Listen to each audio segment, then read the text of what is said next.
Well, let me get started. It's obviously really odd to have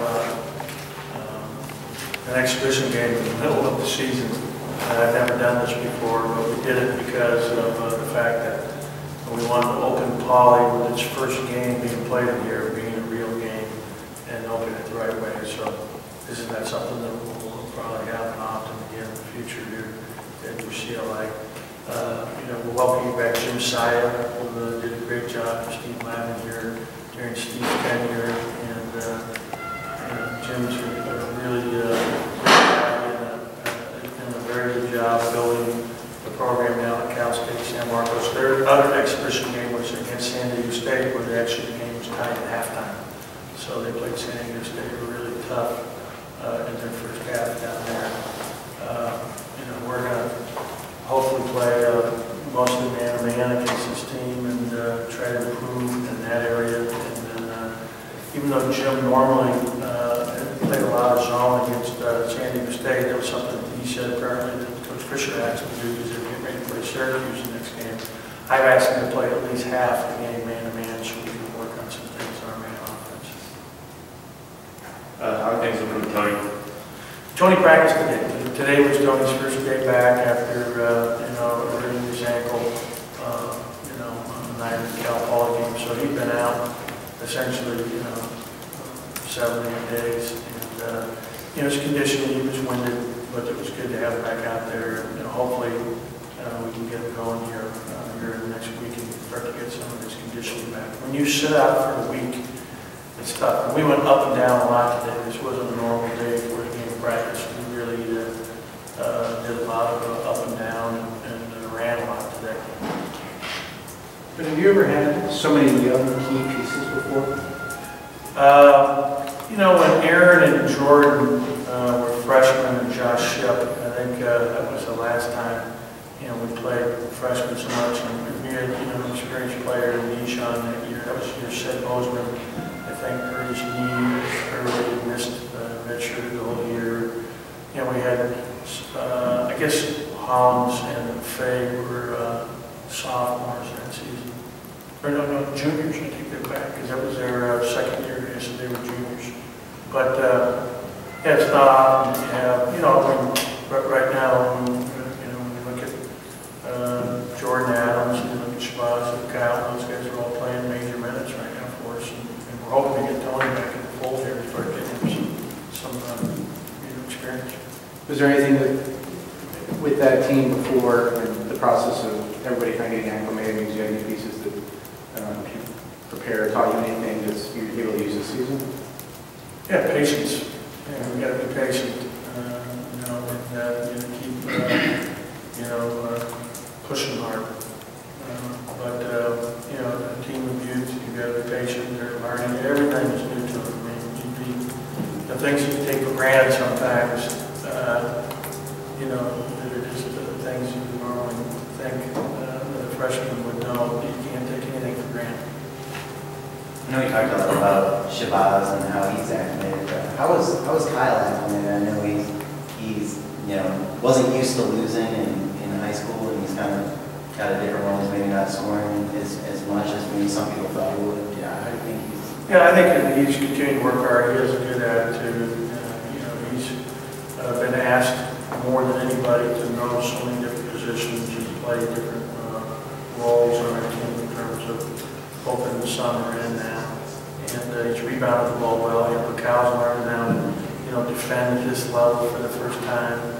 He's it's a different level in terms of his ability to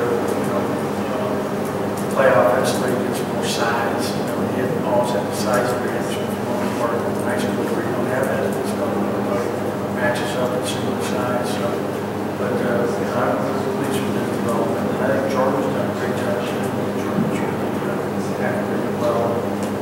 Jordan was at weight from home the last 2 years, which is kind of advantageous for going out to college for the first time, because he's already kind of been away from home for a couple of years.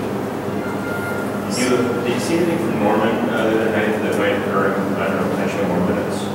Norman's playing 25. I mean, he played 23 the other night, but Norman's playing 27 minutes, 20 minutes a game. Done a good job for us. He got lost a couple times in the zone in the second half. Gave up a couple big threes. But everybody makes mistakes. He's one of our definite best man-to-man defenders. He got us off where we were really struggling offensively in the first half. We made a couple big threes, which was really good for us. He got us out to a good start. So we're counting on him. Similar to the question earlier about freshmen, have you ever had a freshman having to learn so many different positions or play so many different roles like Howland is? No, I haven't. And his versatility allows that, because he's really smart player. He has very good feel for the game. He knows he makes his mistake. He sees everything.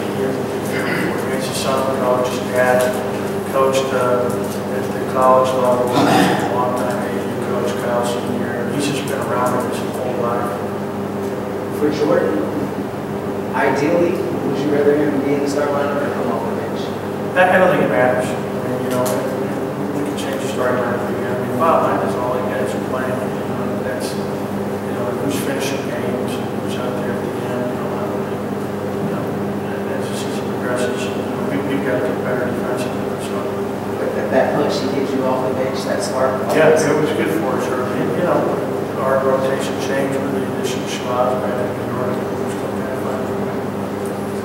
As far as the beginning of the season, do you write it off, especially you said you had to be more patient, do you write it off as growing pains, or do you say it's been a disappointing start, or how do you? Yeah, I would we should have at least one more win. Obviously, we did lose it at home. Bad loss for us. San Diego State, we're playing a very good team where they had the crowd compared to us in terms of just how loud they were and how they were up. And then obviously we go all the way back to New York. It's almost tough. We play good teams back there. Georgetown was nationally ranked and a very good team.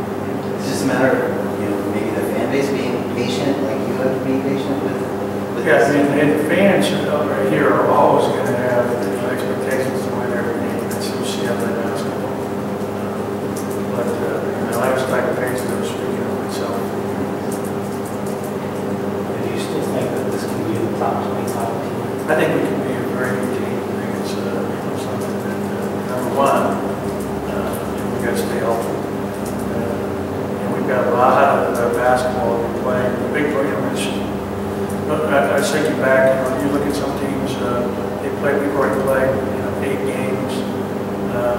I was looking up there, Kareem's first game was December 3rd. It's different how many more games you're playing earlier. Out for freshmen, particularly practice time, bypass been playing game after game sometimes is a disadvantage. But it was great to get a practice in, we're just playing game after game. It's good to get a few practices where we can work out things. How important has Jordan been just with Shabazz still working back in the game shape and how still trying to find his niche? No, George's done tremendous stuff for us. I thought to start the second half in our last game, we came out and hit some big shots. We just did good stops. We had 38 all, we had a shot, 41-40 with the ball. We were right there at the end of the night. It wasn't like we didn't have our opportunities to make a run.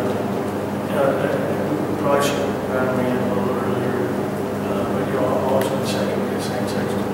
We saw in the first half, which was really good. We were struggling to score. The game was 10-9 with about 9 minutes left in the first half. I think it's safe to say Jordan has exceeded expectations so far this season. You know what? Based on what I saw this summer, I'm not surprised with what he's done. He's tough. We knew he was a good player. But he's going to be a good one. He's a great kid. With Kyle, is there a player that you coached or that you watched extensively that Kyle reminds you of, or maybe in demeanor and and playing style?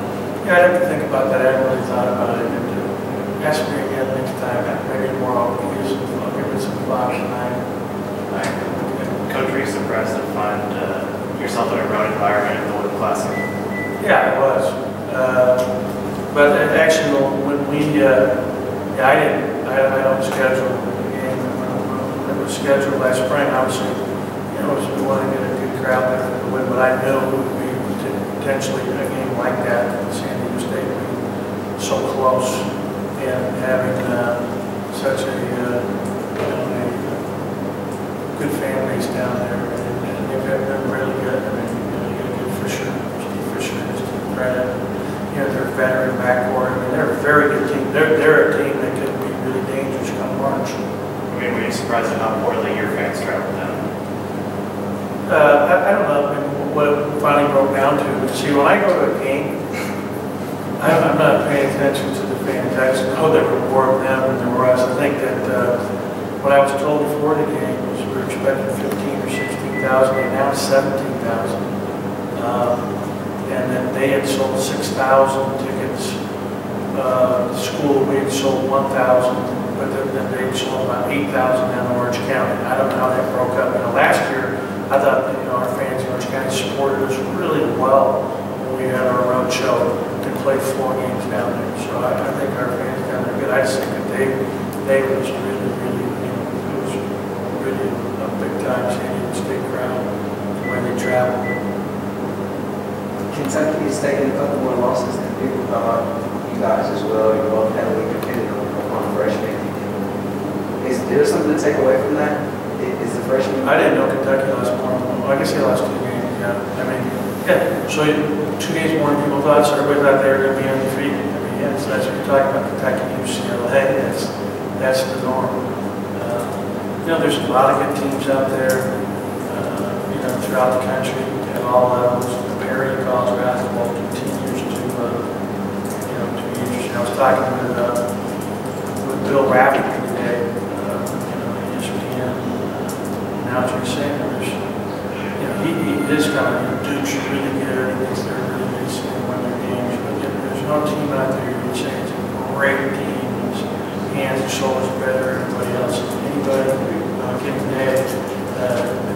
be beaten in this country. I think that's more and more how you'll see things because of your early entry to the NBA and those types of things. Imagine if Kentucky had their team back from last year and added what they had. Do you think the expectations for freshmen have maybe risen, especially because of what Kentucky did last year with so many freshmen, and maybe this year people expect more out of freshmen because of it? Yeah, I was talking with one of my good friend, Jamie Dixon. Kentucky played 6 guys last year. The 7th guy is the big kid from Portland. So then we played 6 kids. I think 4 of them were freshmen, and 3 of them. And you got to remember, Anthony Davis is not even a freshman. That guy is one of the best. I can't remember a big guy coming out of college as a freshman. I mean, 5. The way he blocked shots and dominated. It probably seems like Durant was big, but he's a unique character. He's really, really good. And you like to have balanced scoring throughout your line. Do you think that Shabazz is the kind of guy you want to have, leading scorer kind of guy? Yeah, I think he's a guy that, he's averaging like 15 a game, and he's a guy that is capable of doing more than that on a given night, but he's going to be consistent. I think that Shabazz, you got to give him a little credit in that he didn't get to practice with it all during the summer. He was hurt for 9 weeks. He only practiced 10 practices prior to hurting his shoulder. His conditioning's been a factor. I think he's getting a better condition, and I just saw him after practice. And we're just going to run more during practice. We just got to get ourselves, because we're playing 8 guys, we got to get ourselves in great condition for those 8 guys to be able to play as hard as they need to play and be as effective as we need to be. What do you see in being one of these XP towards the end? In terms of what?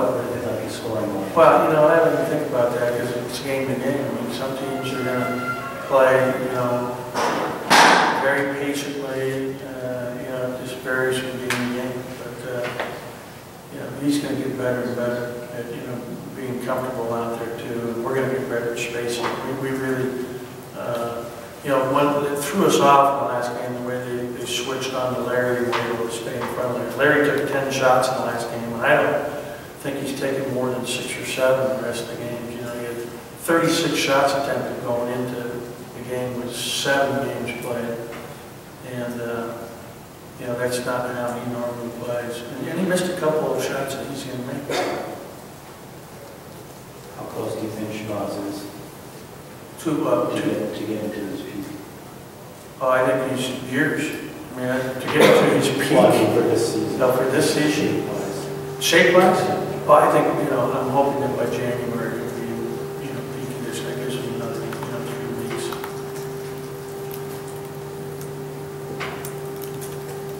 Any more questions?